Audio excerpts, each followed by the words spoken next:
माया और भ्रम, लंदन में दिया हुआ भाषण। माया शब्द प्रायः तुम सभी ने सुना होगा।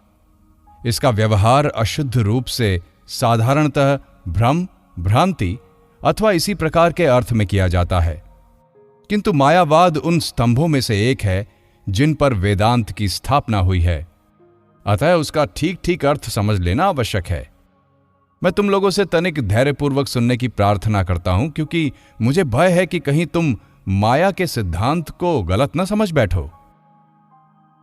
वैदिक साहित्य में माया की प्राचीनतम धारणा भ्रांति के अर्थ में ही देखी जाती है, किंतु उस समय यथार्थ मायावाद तत्व का उदय नहीं हुआ था।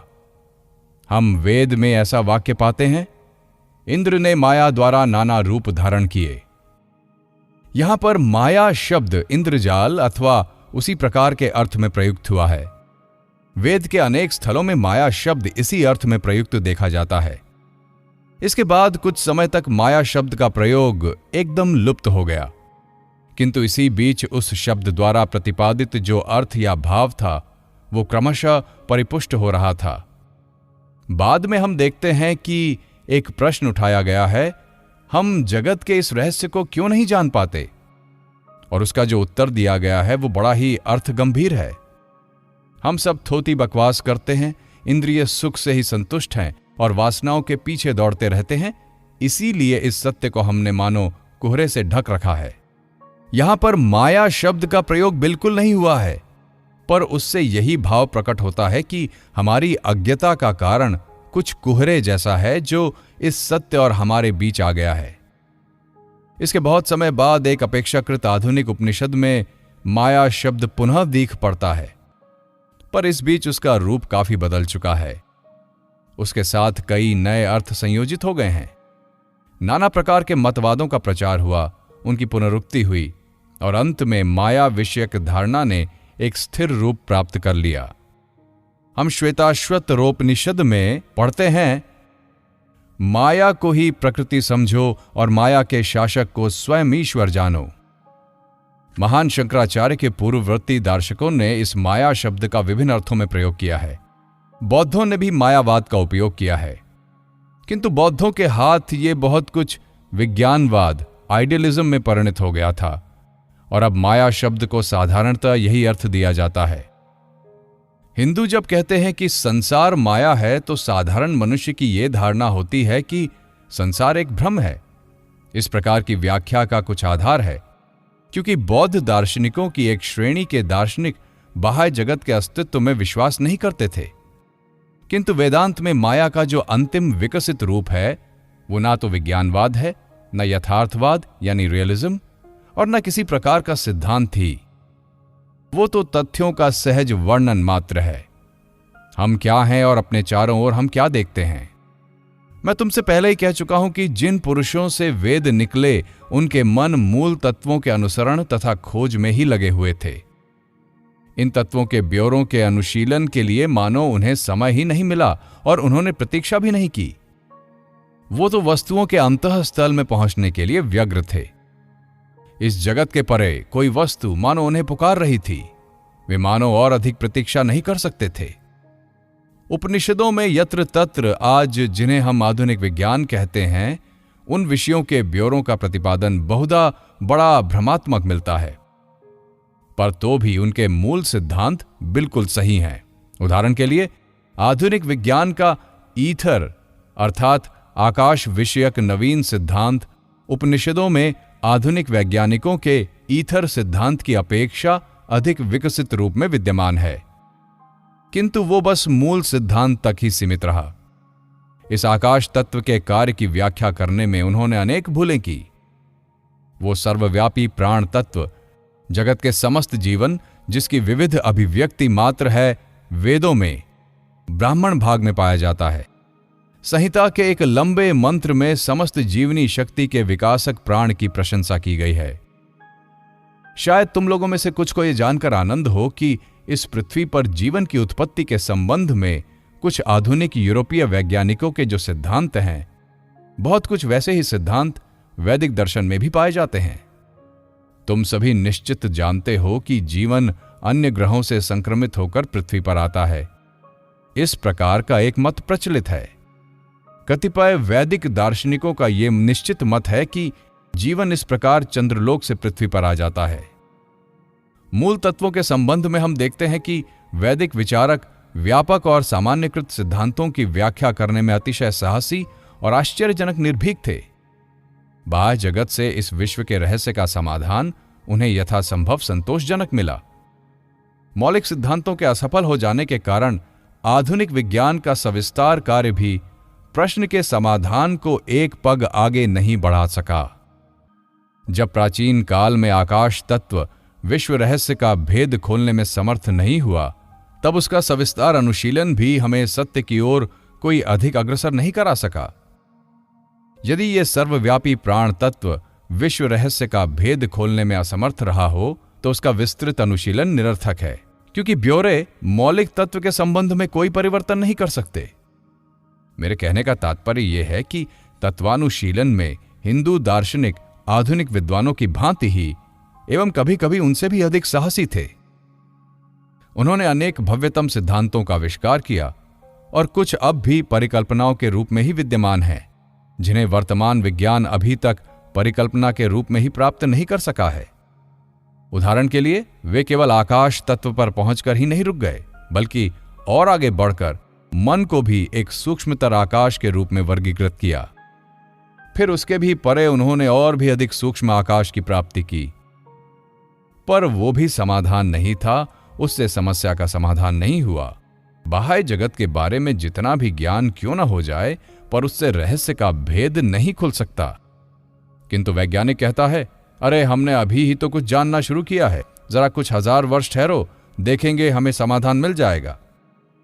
किंतु वेदांतवादी ने तो निसंदिग्ध रूप से मन की समीपता को प्रमाणित कर दिया है। अतएव वो उत्तर देता है, नहीं, सीमा से बाहर जाने की मन की शक्ति नहीं। मन देश, काल और निमित्त की चार दीवारी के बाहर नहीं जा सकता। जिस प्रकार कोई भी व्यक्ति अपनी सत्ता को नहीं लांघ सकता, उसी प्रकार देश और काल के नियम ने जो सीमा खड़ी कर दी है, उसका अतिक्रमण करने की क्षमता किसी में नहीं। देश काल निमित्त संबंधी रहस्य को खोलने का प्रयत्न ही व्यर्थ है, क्योंकि इसकी चेष्टा करते ही इन तीनों की सत्ता स्वीकार करनी होगी। तब भला ये किस प्रकार संभव है? और ऐसा होने पर फिर जगत के अस्तित्व के कथन का अर्थ भी क्या है? इस जगत का अस्तित्व नहीं है, जगत मिथ्या है। इसका अर्थ क्या है? इसका यही अर्थ है कि उसका निरपेक्ष अस्तित्व नहीं है। मेरे, तुम्हारे और अन्य सबके मन के संबंध में इसका केवल सापेक्ष अस्तित्व है। हम 5 इंद्रियों द्वारा जगत को जिस रूप में प्रत्यक्ष करते हैं, यदि हमारे एक इंद्रिय और होती तो हम इसमें और भी कुछ अधिक प्रत्यक्ष करते, तथा और अधिक इंद्रिय संपन्न होने पर हम इसे और भी भिन्न रूप में देख पाते। अतएव इसकी यथार्थ सत्ता नहीं है, इसकी अपरिवर्तनीय अचल अनंत सत्ता नहीं है। पर इसको अस्तित्व शून्य या असत भी नहीं कहा जा सकता, क्योंकि वो तो वर्तमान है और इसमें तथा इसी के माध्यम से हम कार्य करते हैं। ये सत और असत का मिश्रण है। सूक्ष्म तत्वों से लेकर जीवन के साधारण दैनिक स्थूल कार्यों तक पर्यालोचना करने पर हम देखते हैं कि हमारा संपूर्ण जीवन एक विरोध है, सत और असत का एक मिश्रण है। ज्ञान के क्षेत्र में भी ये विरुद्ध भाव दिखाई पड़ता है। ऐसा प्रतीत होता है कि मनुष्य यदि जानना चाहे तो समस्त ज्ञान प्राप्त कर सकता है, पर 2-4 पग चलने के बाद ही उसे एक ऐसी अभेद्य दीवार दिखने में आती है जिसको लांघ जाना उसके वश के बाहर हो जाता है। उसके सभी कार्य एक परिधि के अंदर घूमते रहते हैं और वो इस परिधि को कभी लांघ नहीं सकता। उसके अंतरतम एवं प्रियतम रहस्य उसे समाधान के लिए दिन रात उत्तेजित करते रहते हैं, उसका आह्वान करते रहते हैं, पर उनका समाधान करने में वो असमर्थ है, क्योंकि वो अपनी बुद्धि के परे नहीं जा सकता। फिर भी वो इच्छा उसके भीतर गहरी जड़ें जमाए हुए है और इसका दमन और नियमन एकमात्र मंगलकर पथ है, ये भी हम अच्छी तरह जानते हैं। हमारे हृदय का प्रत्येक स्पंदन, प्रत्येक निश्वास के साथ हमें स्वार्थी होने का आदेश देता है, पर दूसरी ओर एक पराशक्ति कहती है कि एकमात्र निस्वार्थता ही शुभ का साधन है। जन्म से ही प्रत्येक बालक आशावादी होता है। वो पहले सुनहरे स्वप्न देखता है, यौवन में वो और भी आशावादी हो जाता है। मृत्यु, पराजय अथवा अधोगति नाम की भी कोई चीज है, ये बात किसी युवक की समझ में आनी कठिन है। फिर बुढ़ापा आता है और जीवन एक विनाश की राशि मात्र हो जाता है। सुनहरे स्वप्न हवा में उड़ जाते हैं और मनुष्य निराशावादी हो जाता है। प्रकृति के थपेड़े खाकर हम बस इसी प्रकार दिशाहीन व्यक्ति की भांति एक छोर से दूसरे छोर तक दौड़ते रहते हैं। इस संबंध में मुझे बुद्ध की जीवनी ललित विस्तार का एक प्रसिद्ध गीत याद आता है। वर्णन इस प्रकार है कि बुद्ध ने मनुष्य जाति के परित्राता के रूप में जन्म लिया, किंतु जब राजप्रासाद की विलासिता में वे अपने को भूल गए, तब उनको जगाने के लिए देवदूतों ने एक गीत गाया जिसका मार्मिक अर्थ इस प्रकार है। हम एक प्रवाह में बहते चले जा रहे हैं, हम अविरत रूप से परिवर्तित हो रहे हैं, कहीं निवृत्ति नहीं है, कहीं विराम नहीं है। इसी प्रकार हमारा जीवन भी विराम नहीं जानता, अविरत चलता ही रहता है। तब फिर उपाय क्या है? जिसके पास खाने पीने की प्रचुर सामग्री है वो तो आशावादी हो जाता है, कहता है भय उत्पन्न करने वाले दुखों की बातें मत करो, संसार के दुख कष्ट की बातें मत सुनाओ। उसके पास जाकर यदि कहो सभी शुभ है तो वो कहेगा सचमुच मैं मजे में हूं, ये देखो कितने सुंदर घर में वास करता हूं, मुझे भूख या शीत का कोई भय नहीं, अतएव मेरे सम्मुख ऐसे भयावह चित्र मत लाओ।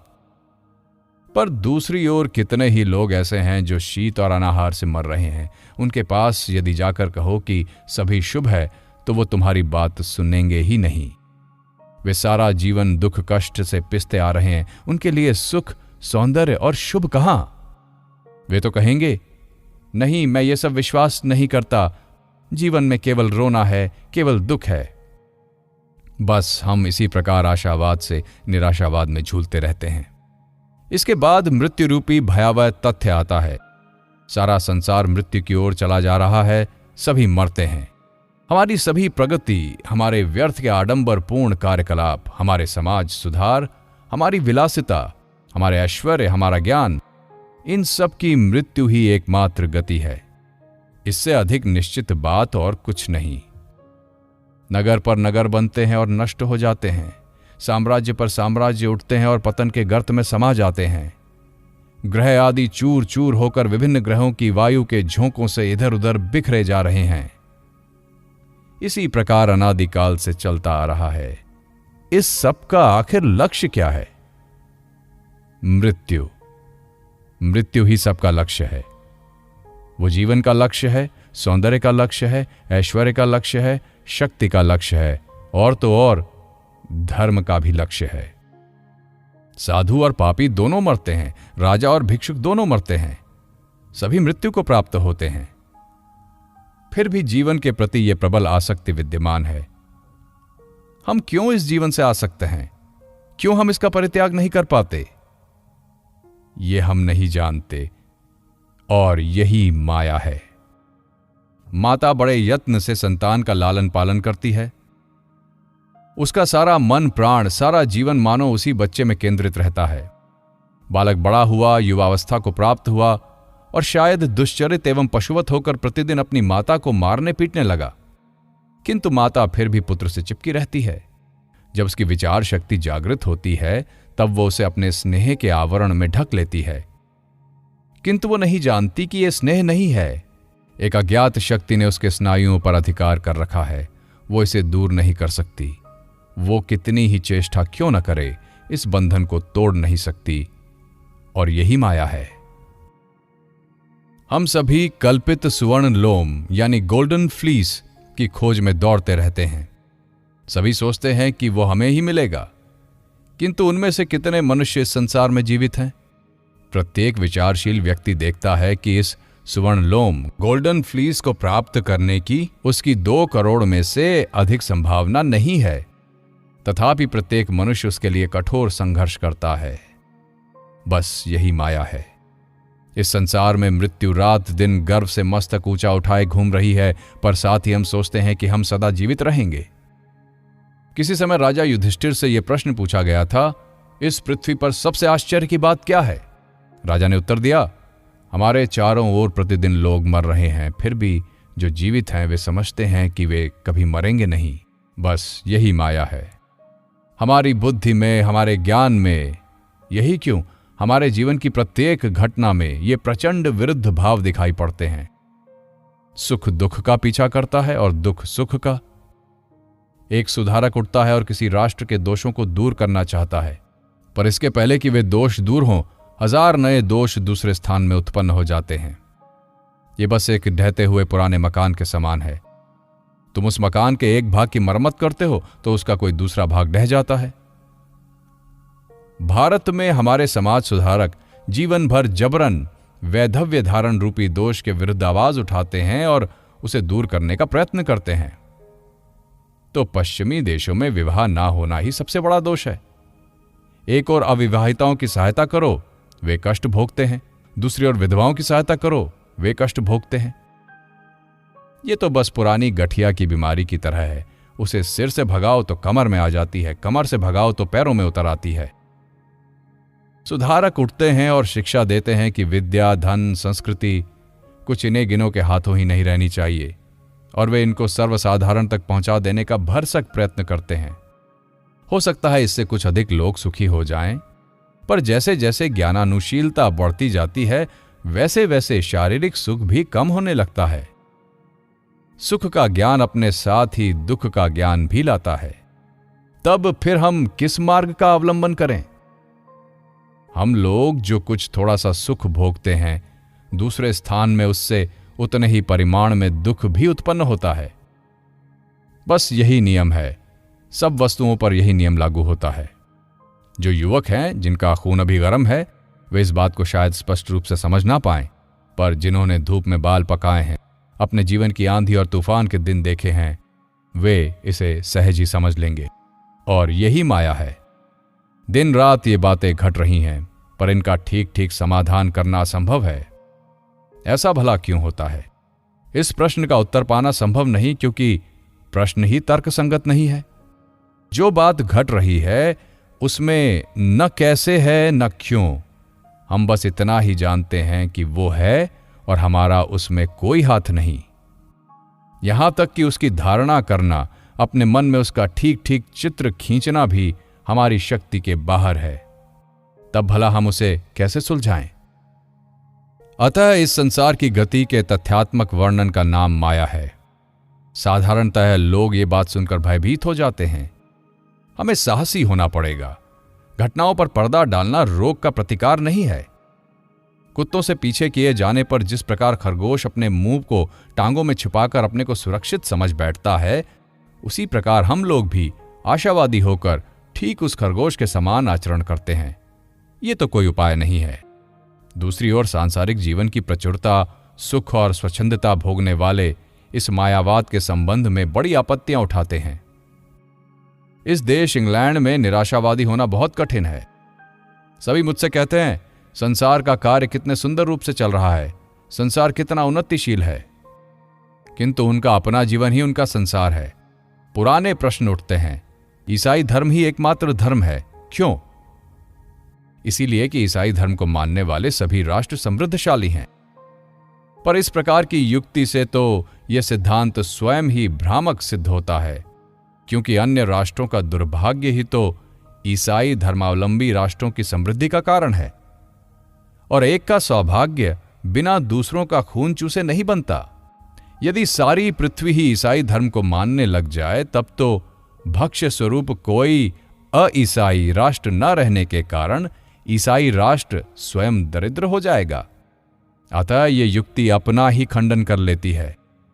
पशु उद्भिज पर जीवित रहते हैं, मनुष्य पशुओं पर, और सबसे खराब बात तो यह है कि मनुष्य एक दूसरे पर भी जीवित रहते हैं, बलवान दुर्बल पर। बस ऐसा ही सर्वत्र हो रहा है और यही माया है। इसका समाधान तुम क्या करते हो? हम प्रतिदिन नई नई युक्तियां सुनते हैं। कोई कहते हैं कि अंत में सब शुभ होगा। मान लो कि हमने ये बात स्वीकार कर ली, तो अब प्रश्न ये है कि शुभ की साधना का क्या केवल पैशाचिक उपाय ही है? पैशाचिक रीति को छोड़कर क्या शुभ द्वारा शुभ नहीं हो सकता? वर्तमान मनुष्यों के वंशज सुखी होंगे, किंतु इस समय इस भीषण दुख कष्ट का होना क्यों जरूरी है? इसका समाधान नहीं है, यही माया है। फिर हम बहुधा सुनते हैं कि विकास की यह विशेषता है कि वो क्रमशः अशुभ को दूर करता जाएगा और संसार से अशुभ के इस प्रकार क्रमशः दूर हो जाने पर अंत में केवल शुभ ही शुभ रह जाएगा। ये बात सुनने में तो बड़ी अच्छी लगती है। इस संसार में जिनके पास किसी बात का अभाव नहीं, जिन्हें रोज एड़ी चोटी का पसीना एक नहीं करना पड़ता, जिन्हें क्रम विकास की चक्की में पिसना नहीं पड़ता, उन लोगों के दंभ को इस प्रकार के सिद्धांत बढ़ा सकते हैं और उनके लिए ये सिद्धांत सचमुच अत्यंत हितकर और शांतिप्रद हैं। साधारण जनता दुख कष्ट भोगे, उससे उनका क्या? वे सब मर भी जाएं, उसके लिए वे क्यों छटपटाएं? ठीक है, पर यह युक्ति आदि से अंत तक भ्रमपूर्ण है। पहले तो इन लोगों ने बिना किसी प्रमाण के ही यह धारणा कर ली है कि संसार में अभिव्यक्त शुभ और अशुभ दोनों बिल्कुल निरपेक्ष सत्य हैं, और दूसरे इससे भी अधिक दोषयुक्त धारणा तो यह है कि शुभ का परिमाण क्रमशः बढ़ता जा रहा है और अशुभ क्रमशः घटता जा रहा है। अतएव एक समय ऐसा आएगा जब अशुभ का अश विकास द्वारा इस प्रकार घटते घटते अंत में बिल्कुल शून्य हो जाएगा और केवल शुभ ही बच जाएगा। ऐसा कहना तो बड़ा सरल है, पर क्या यह प्रमाणित किया जा सकता है कि अशुभ परिमाण में घटता जा रहा है? क्या अशुभ की भी क्रमशः वृद्धि नहीं हो रही है? उदाहरण के लिए एक जंगली मनुष्य को ले लो। वो मन का संस्कार करना नहीं जानता, एक अक्षर तक नहीं पढ़ सकता, लिखना किसे कहते हैं उसने कभी सुना तक नहीं। यदि उसे कोई गहरी चोट लग जाए तो वो शीघ्र ठीक हो जाता है। पर हम हैं जो खरोंच लगते ही मर जाते हैं। मशीनों से चीजें सुलभ और सस्ती होती जा रही हैं, उनसे उन्नति और विकास के मार्ग की बाधाएं दूर होती जा रही हैं, पर साथ ही एक के धनी होने के लिए लाखों लोग पिसे जा रहे हैं। उधर एक के धनी होने के लिए इधर हजारों लोग दरिद्र से दरिद्रतर होते जा रहे हैं और असंख्य मानव समूह गुलाम बनाया जा रहा है। संसार की रीति ही ऐसी है। पाशवी प्रकृति वाले मनुष्य इंद्रियों में जीवित रहता है। यदि उसे पर्याप्त भोजन ना मिले तो वो दुखी हो जाता है। यदि उसका शरीर अस्वस्थ हो जाए तो वो अपने को अभागा समझता है। इंद्रियों में ही उसके सुख और दुख दोनों का आरंभ और अंत होता है। जैसे जैसे वो उन्नति करता जाता है, जैसे जैसे उसके सुख की सीमा रेखा विस्तृत होती जाती है, वैसे वैसे उसका दुख भी उसी अनुपात में बढ़ता जाता है। जंगल में रहने वाला मनुष्य ईर्ष्या के वश में होना, कचहरी में जाना, नियमित रूप से कर अदा करना, समाज द्वारा निंदित होना, ये सब नहीं जानता। पैशाचिक मानव प्रकृति से उत्पन्न भीषण अत्याचार से अहर्निश शासित होना, जो एक दूसरे के हृदय के गुप्त से गुप्त भावों का अन्वेषण करने में लगा हुआ है, वो नहीं जानता। वो नहीं जानता कि असार ज्ञान से संपन्न गर्वीला मानव किस प्रकार अन्य किसी पशु की अपेक्षा सहस्त्र गुणा पैशाचिक स्वभाव वाला हो जाता है। बस इसी प्रकार हम ज्यों-ज्यों इंद्रिय परायणता से ऊपर उठते जाते हैं, त्यों-त्यों हमारे सुख अनुभव करने की शक्ति बढ़ती जाती है और उसके साथ साथ ही दुख अनुभव करने की शक्ति भी बढ़ती रहती है। नाड़ियां और भी सूक्ष्म होकर अधिक यंत्रणा के अनुभव में समर्थ हो जाती हैं। सभी समाजों में हम देखते हैं कि एक साधारण मूर्ख मनुष्य तिरस्कृत होने पर उतना दुखी नहीं होता, पर पिटे जाने पर अवश्य दुखी हो जाता है।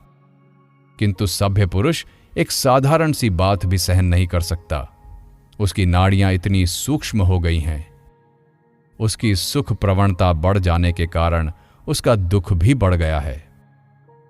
इससे तो दार्शनिकों के क्रम विकासवाद की कोई पुष्टि नहीं होती।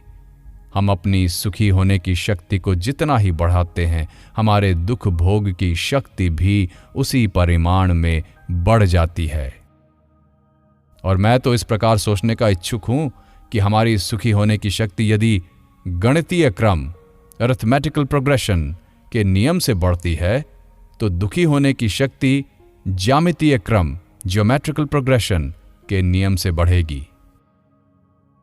जंगली मनुष्य समाज के संबंध में अधिक नहीं जानता, किंतु हम उन्नतिशील लोग जानते हैं कि हम जितने ही उन्नत होंगे, हमारे सुख और दुख की वीथियां और भी अधिक बढ़ती जाएंगी। और यही माया है। इस प्रकार हम देखते हैं कि माया संसार की व्याख्या करने के निमित्त कोई सिद्धांत नहीं है। वो संसार की वस्तु स्थिति का वर्णन मात्र है। विरोध ही हमारे अस्तित्व का आधार है। सर्वत्र इन्हीं प्रचंड विरोधों के माध्यम से हमें जाना होगा।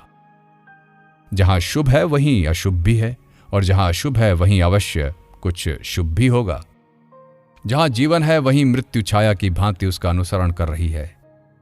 जो हंस रहा है उसी को रोना पड़ेगा, और जो रो रहा है वो भी हंसेगा। इस वस्तु स्थिति का प्रतिकार नहीं हो सकता। हम भले ही ऐसे स्थान की कल्पना करें जहां केवल शुभ रहेगा, अशुभ नहीं, जहां हम केवल हंसेंगे, रोएंगे नहीं, पर वस्तु स्थिति के स्वभाव से इस प्रकार होना असंभव है, क्योंकि शर्त समान रूप से सर्वत्र विद्यमान है। जहां हमें हंसाने की शक्ति विद्यमान है, वहीं फिर रुलाने की भी शक्ति निहित है। जहां सुख उत्पन्न करने वाली शक्ति विद्यमान है, दुख देने वाली शक्ति भी वहीं छुपी हुई है। अतएव वेदांत दर्शन आशावादी भी नहीं है और निराशावादी भी नहीं। वो तो दोनों ही वादों का प्रचार करता है। सारी घटनाएं जिस रूप में होती हैं, वो उन्हें बस उसी रूप में ग्रहण करता है। उसके मतानुसार यह संसार शुभ और अशुभ, सुख और दुख का मिश्रण है। एक को बढ़ाओ तो दूसरा भी साथ साथ अनिवार्य रूप से बढ़ेगा। केवल सुख का संसार अथवा केवल दुख का संसार हो नहीं सकता। इस प्रकार की धारणा ही स्वतः विरोधी है। किंतु इस प्रकार का मत व्यक्त करके और इस विश्लेषण के द्वारा वेदांत ने इस महान रहस्य का भेद किया है कि शुभ और अशुभ ये दो एकदम विभिन्न पृथक सत्ताएं नहीं हैं। इस संसार में ऐसी कोई भी वस्तु नहीं जिसे केवल शुभ और शुभ या केवल अशुभ और अशुभ कहा जा सके। एक ही घटना जो आज शुभजनक मालूम पड़ती है, कल अशुभजनक मालूम पड़ सकती है। एक ही वस्तु जो एक व्यक्ति को दुख करती है, दूसरे को सुखी बना सकती है। जो अग्नि बच्चे को जला देती है, वही भूख से मरते व्यक्ति के लिए स्वादिष्ट खाना भी पका सकती है। जिस स्नायुमंडल के द्वारा दुख का संवेदन हमारे अंदर पहुंचता है, सुख का संवेदन भी उसी के द्वारा भीतर जाता है। अशुभ को दूर करना चाहो तो साथ ही तुम्हें शुभ को भी दूर करना होगा। इसके अतिरिक्त और कोई उपाय नहीं है। मृत्यु को दूर करने के लिए जीवन को भी दूर करना पड़ेगा। मृत्युहीन जीवन और दुखहीन सुख, ये बातें परस्पर विरोधी हैं। इनमें कोई भी अकेला प्राप्त नहीं किया जा सकता, क्योंकि इनमें से प्रत्येक एक ही वस्तु की विभिन्न अभिव्यक्ति है। कल जो शुभप्रद लगता है, आज वो वैसा नहीं लगता। जब हम बीते जीवन पर नजर डालते हैं और भिन्न भिन्न समय के अपने आदर्शों की आलोचना करते हैं, तो इस बात की सत्यता हमें तुरंत दिख पड़ती है। एक समय था जब शक्तिशाली घोड़ों के जोड़ों को हाँकना ही मेरा आदर्श था। अब वैसी भावना नहीं होती। बचपन में सोचता था कि यदि मैं अमुक मिठाई बना सकूं तो मैं पूर्ण सुखी होऊंगा। बाद में मैं सोचता था स्त्री पुत्र और अपर्याप्त धन होने से मैं सुखी हो जाऊंगा। अब लड़कपन की ये सब निरर्थक बातें सोचकर हंसी आती है। वेदांत कहता है कि एक समय ऐसा अवश्य आएगा जब हम पीछे नजर डालेंगे और उन आदर्शों पर हंसेंगे जिनके कारण अपने इस शुद्र व्यक्तित्व का त्याग करते हम में भय का संचार होता है। सभी अपनी अपनी देह की रक्षा करने में व्यस्त हैं। कोई भी उसे छोड़ना नहीं चाहता। हम सोचते हैं कि इस देह की अनियत समय तक रक्षा कर लेने से हम अत्यंत सुखी होंगे, पर समय आने पर हम इस बात पर भी हंसेंगे। अतएव यदि हमारी वर्तमान अवस्था सत्य भी ना हो और असत्य भी नहीं, पर दोनों का मिश्रण हो, दुख भी ना हो और सुख भी नहीं, पर दोनों का मिश्रण हो, अर्थात हम यदि ऐसे निराशाजनक अंतर्विरोध की स्थिति में हो, तो फिर वेदांत तथा अन्य दर्शन शास्त्र और धर्म मत आदि की क्या आवश्यकता है? और सर्वोपरि शुभ कर्म आदि करने का भी भला क्या प्रयोजन है? यही प्रश्न मन में उठता है। यदि यह सत्य है कि तुम अशुभ किए बिना शुभ नहीं कर सकते और सुख उत्पन्न करने का प्रयत्न करने पर भी घोर दुख बना ही रहता हो, तो लोग तुमसे पूछेंगे शुभ करने की आवश्यकता ही क्या? इसका उत्तर यह है कि पहले तो हमें दुख को कम करने के लिए कर्म करना ही चाहिए, क्योंकि स्वयं सुखी होने का यही एकमात्र उपाय है। हम में से प्रत्येक अपने जीवन में देर सवेर इस बात की यथार्थता समझ लेते हैं।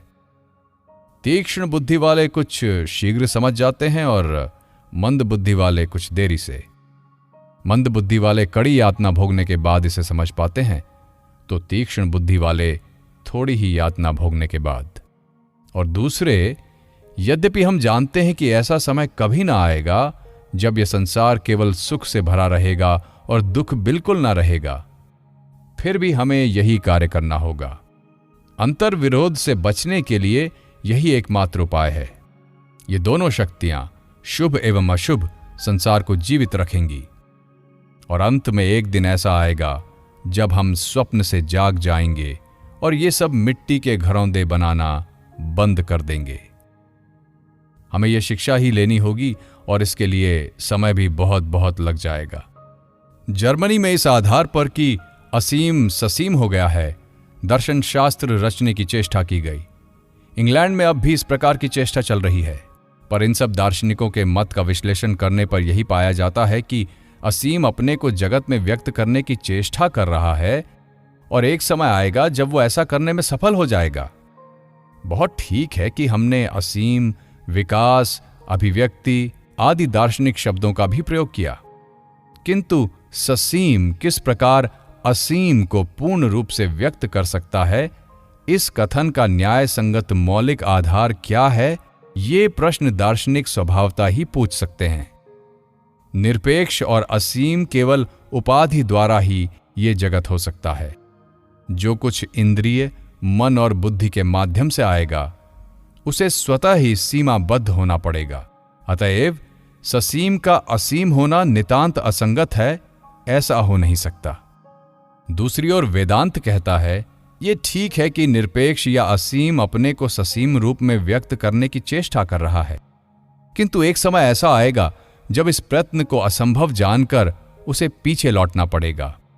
ये पीछे लौटना ही धर्म का यथार्थ आरंभ है, जिसका अर्थ है वैराग्य। आधुनिक मनुष्य से वैराग्य की बात कहना अत्यंत कठिन है। अमेरिका में मेरे बारे में लोग कहते थे कि मैं 5000 वर्ष तक मृत और विस्मृत एक देश से आकर वैराग्य का उपदेश दे रहा हूं। इंग्लैंड के दार्शनिक भी शायद ऐसा ही कहें, पर यह भी सत्य है कि धर्म का एकमात्र पथ यही है, त्याग दो और विरक्त बनो। ईसा ने क्या कहा है? जो मेरे निमित्त अपने जीवन का त्याग करेगा, वही जीवन को प्राप्त करेगा। पूर्णता की प्राप्ति के लिए त्याग ही एकमात्र साधन है, इसकी शिक्षा उन्होंने बारंबार दी है। ऐसा समय आता है जब अंतरात्मा इस लंबे विषादमय स्वप्न से जाग उठती है। बच्चा खेलकूद छोड़कर अपनी माता के निकट लौट जाने को अधीर होता है। तब उस उक्ति की यथार्थता सिद्ध होती है। वासना के उपभोग से कभी वासना की निवृत्ति नहीं होती, वरन घृत आहुति के द्वारा अग्नि के समान वो तो और भी बढ़ जाती है। इंद्रिय विलास, बौद्धिक आनंद और जहां तक हो सके मानवता का उपभोग्य सब प्रकार के सुख के संबंध में ये लागू होता है। सभी मिथ्या है, सभी माया के अधीन है, सभी इस संसार के बंधन के अंतर्गत है। हम उसके परे नहीं जा सकते। हम उसके अंदर भले ही अनंत काल तक दौड़ते फिरे, पर उसका अंत नहीं पा सकते। और जब कभी हम थोड़ा सा सुख प्राप्त करने का प्रयत्न करते हैं, तभी दुख का ढेर हमारे सिर पर आ गिरता है। कितनी भयानक अवस्था है ये। जब मैं इस पर विचार करता हूं तो मैं निसंदिग्ध रूप से यह अनुभव करता हूं कि ये मायावाद, ये कथन कि सब कुछ माया है, इसकी एकमात्र ठीक ठीक व्याख्या है। इस संसार में कितना दुख है। यदि तुम विभिन्न देशों में भ्रमण करो तो तुम समझ सकोगे कि एक राष्ट्र अपने दोषों को एक उपाय के द्वारा दूर करने की चेष्टा कर रहा है, तो दूसरा राष्ट्र किसी अन्य उपाय द्वारा। एक ही दोष को विभिन्न राष्ट्रों ने विभिन्न उपायों से दूर करने का प्रयत्न किया है, पर कोई भी कृतकार्य न हो सका। यदि किसी स्थान पर दोष कुछ कम हो भी गया, तो किसी दूसरे स्थान पर दोषों का एक बड़ा ढेर लग जाता है। बस ऐसा ही चलता रहता है। हिंदुओं ने अपने जातीय जीवन में सतीत्व धर्म को पुष्ट करने के लिए बाल विवाह के प्रचलन द्वारा अपनी संतान को और धीरे धीरे सारी जाति को अधोगामी कर दिया है। पर इस बात को भी मैं अस्वीकार नहीं कर सकता कि बाल विवाह ने हिंदू जाति को सतीत्व धर्म से विभूषित किया है। तुम क्या चाहते हो यदि जाति को सतीत्व धर्म से थोड़ा बहुत विभूषित करना चाहो तो इस भयानक बाल विवाह द्वारा सारे स्त्री पुरुषों को शारीरिक दृष्टि से दुर्बल करना पड़ेगा। दूसरी ओर, क्या तुम्हारी स्थिति इंग्लैंड में कुछ भी अच्छी है? नहीं, क्योंकि सतीत्व ही तो राष्ट्र का जीवन है। क्या तुमने इतिहास में नहीं पढ़ा कि असतित्व या व्यभिचार देश की प्रथम मृत्यु चिन्ह है? जब यह किसी राष्ट्र में प्रवेश कर जाता है तो समझना कि उसका विनाश निकट आ गया है। इन सब दुखजनक प्रश्नों का समाधान कहां मिलेगा? यदि माता पिता अपनी संतान के लिए वर वधू का निर्वाचन करें तो ये दोष कम हो सकता है। भारत की बेटियां भावुक होने की अपेक्षा अधिक व्यावहारिक होती हैं, किंतु उनके जीवन में फिर कविता बहुत कम रह जाती है। फिर यदि लोग स्वयं पति और पत्नी का निर्वाचन करते हैं तो इससे भी उन्हें कोई अधिक सुख नहीं मिलता।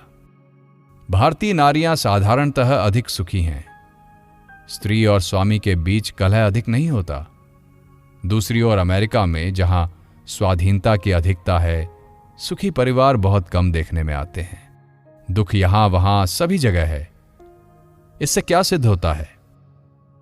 यही कि इन सब आदर्शों के द्वारा अधिक सुख प्राप्त नहीं हो सकता।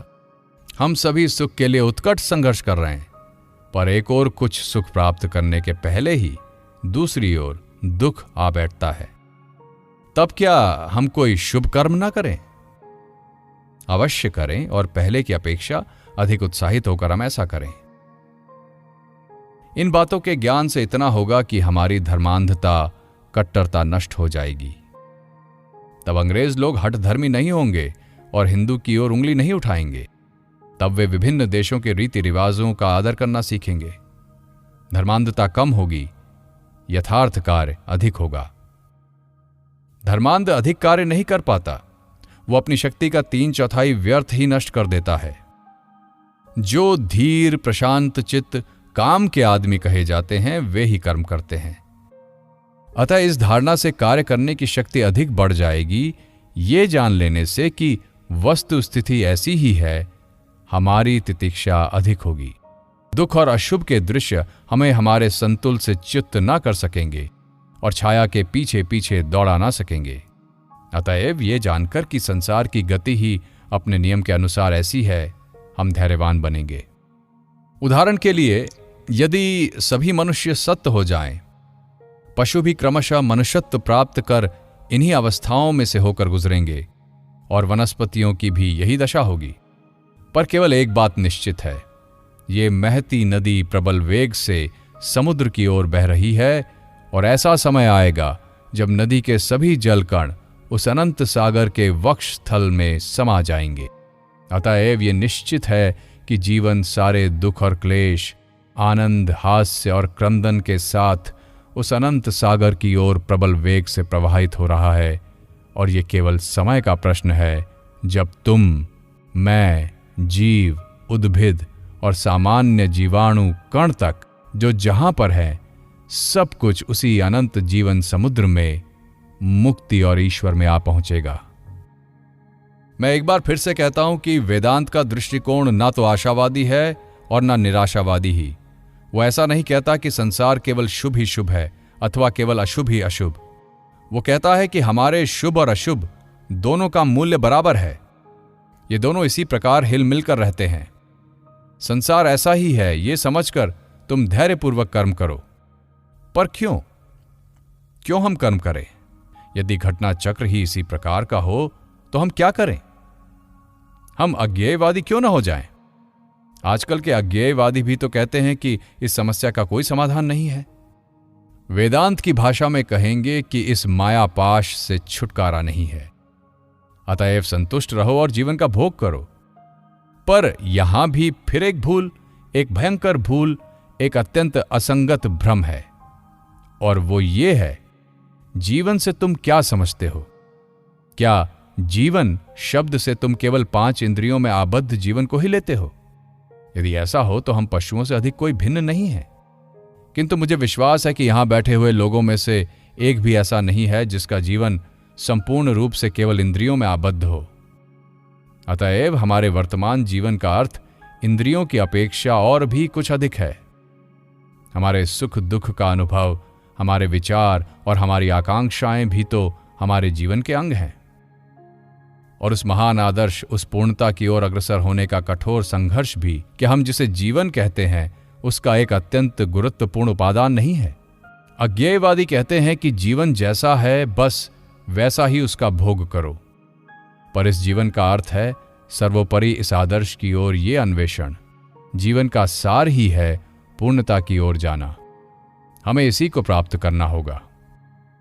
अतएव हम अज्ञेयवादी नहीं हो सकते और संसार जिस प्रकार प्रतीत हो रहा है हम उसे ग्रहण नहीं कर सकते। अज्ञेयवादी तो जीवन के आदर्शात्मक उपादान को छोड़कर अवशिष्ट अंश को ही सर्वस्व मानते हैं, और अज्ञेयवादी का दावा है कि इस आदर्श तक नहीं पहुंचा जा सकता, अतः अवश्य इसका अन्वेषण त्याग देना है। बस इस प्रकृति, इस जगत को ही माया कहते हैं। सभी धर्म इसी प्रकृति के बंधन को तोड़ने की अल्पाधिक चेष्टा कर रहे हैं, चाहे देवोपासना द्वारा हो, चाहे प्रतीकोपासना द्वारा, चाहे दार्शनिक विचारों द्वारा हो, अथवा देव चरित्र, प्रेत चरित्र, साधु चरित्र, ऋषि चरित्र, महात्मा चरित्र अथवा अवतार चरित्र की सहायता से अनुष्ठित हो। सभी धर्मों का, चाहे वो विकसित हो चाहे अविकसित, उद्देश्य एक ही है, सभी सीमाओं के परे जाना। संक्षेप में, सभी धर्म मुक्ति की ओर अग्रसर होने का कठोर प्रयत्न कर रहे हैं। जाने या अनजाने मनुष्य समझ गया है कि वो बद्ध है। वो जो कुछ होने की इच्छा करता है सो नहीं है। जिस क्षण से उसने अपने चारों ओर दृष्टि फेरी, उसी क्षण से उसे ये ज्ञान हो गया। उसी क्षण से उसे अनुभव हो गया कि वो बद्ध है, और उसने ये भी जाना कि इस बंधन से जकड़ा हुआ कोई मानो उसके भीतर विद्यमान है, जो देह के भी परे कहीं स्थान में उड़ जाना चाहता है। संसार के उन निम्नतम धर्मों में भी, जहां दुर्दांत नृशंस आत्मियों के घरों में लुक छुपकर फिरने वाले, हत्या और सुराप्रिय मृत पितरों या अन्य भूत प्रेतों की पूजा की जाती है, हम मुक्ति का ये भाव पाते हैं। जो लोग देवताओं की उपासना करते हैं वे उन देवताओं को अपनी अपेक्षा अधिक स्वाधीन देखते हैं। उनका ऐसा विश्वास रहता है कि द्वार बंद होने पर भी देवता लोग घर की दीवारों को भेद कर आ सकते हैं। दीवारें उनके मार्ग में बाधा नहीं डाल सकती। मुक्ति का ये भाव क्रमशः बढ़ते बढ़ते अंत में सगुण ईश्वर के आदर्श में परिणत हो जाता है।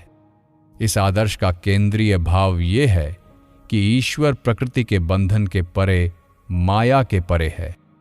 मैं मानो अपने मन चक्षु के सामने भारत के उन प्राचीन आचार्यों को अरण्य स्थित आश्रम में इन्हीं सब प्रश्नों पर विचार विमर्श करते देख रहा हूं।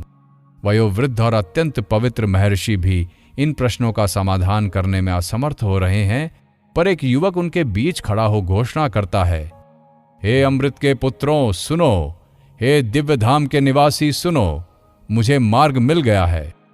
जो अंधकार या ज्ञान के परे है, उसे जान लेने पर हम मृत्यु के परे जा सकते हैं। ये माया हमें चारों ओर से घेरे हुए है और वो अति भयंकर है। फिर भी हमें माया में से होकर ही कार्य करना पड़ता है। जो कहता है संसार को पूर्ण शुभमय हो जाने दो, तब मैं कार्य करूंगा और आनंद भोगूंगा, तो उसकी बात उसी व्यक्ति की तरह है जो गंगा तट पर बैठकर कहता है कि जब इसका सारा पानी समुद्र में जाएगा तब मैं इसके पार जाऊंगा। दोनों बातें असंभव हैं। रास्ता माया के साथ नहीं है, वो तो माया के विरुद्ध है। ये बात भी हमें जान लेनी होगी। हम प्रकृति के सहायक होकर नहीं जन्मे हैं, वरन हम तो प्रकृति के प्रतियोगी होकर जन्मे हैं। हम बांधने वाले होकर भी स्वयं बंधे जा रहे हैं। ये मकान कहां से आया? प्रकृति ने तो दिया नहीं। प्रकृति कहती है जाओ जंगल में जाकर बसो। मनुष्य कहता है नहीं, मैं मकान बनाऊंगा और प्रकृति के साथ लड़ूंगा, और वो ऐसा कर भी रहा है। मानव जाति का इतिहास तथा कथित प्राकृतिक नियमों के साथ लगातार संग्राम का इतिहास है, और अंत में मनुष्य ही प्रकृति पर विजय प्राप्त करता है। अंतर्जगत में आकर देखो, वहां भी यही युद्ध चल रहा है। पशु मानव और आध्यात्मिक मानव का, प्रकाश और अंधकार का ये संग्राम निरंतर जारी है, और मानव यहां भी विजयी होता है। मुक्ति की प्राप्ति के लिए प्रकृति के बंधन को चीरकर मनुष्य अपने गंतव्य मार्ग को प्राप्त कर लेता है। हमने अभी तक देखा कि वेदांती दार्शनिकों ने इस माया के परे ऐसी किसी वस्तु को जान लिया है जो माया से बद्ध नहीं है, और यदि हम उसके पास पहुंच सके तो हम भी माया से बंध नहीं जाएंगे। किसी न किसी रूप में यह भाव सभी धर्मों की सामान्य संपत्ति है, किंतु वेदांत के मत में यह धर्म का केवल प्रारंभ है, अंत नहीं। जो विश्व की सृष्टि तथा पालन करने वाले हैं, जो मायाधिष्ठित हैं, जिन्हें माया या प्रकृति का कर्ता कहा जाता है, उन सगुण ईश्वर का ज्ञान ही वेदांत का अंत नहीं है, केवल आदि है। ये ज्ञान क्रमशः बढ़ता जाता है और अंत में वेदांती देखता है कि जिसे वो बाहर खड़ा हुआ समझता था वो उसके अंदर ही है, और वो स्वयं वस्तुतः वही है। जिसने अपने को सीमा के कारण बद्ध समझ रखा है, वो वास्तव में वही मुक्त स्वरूप है।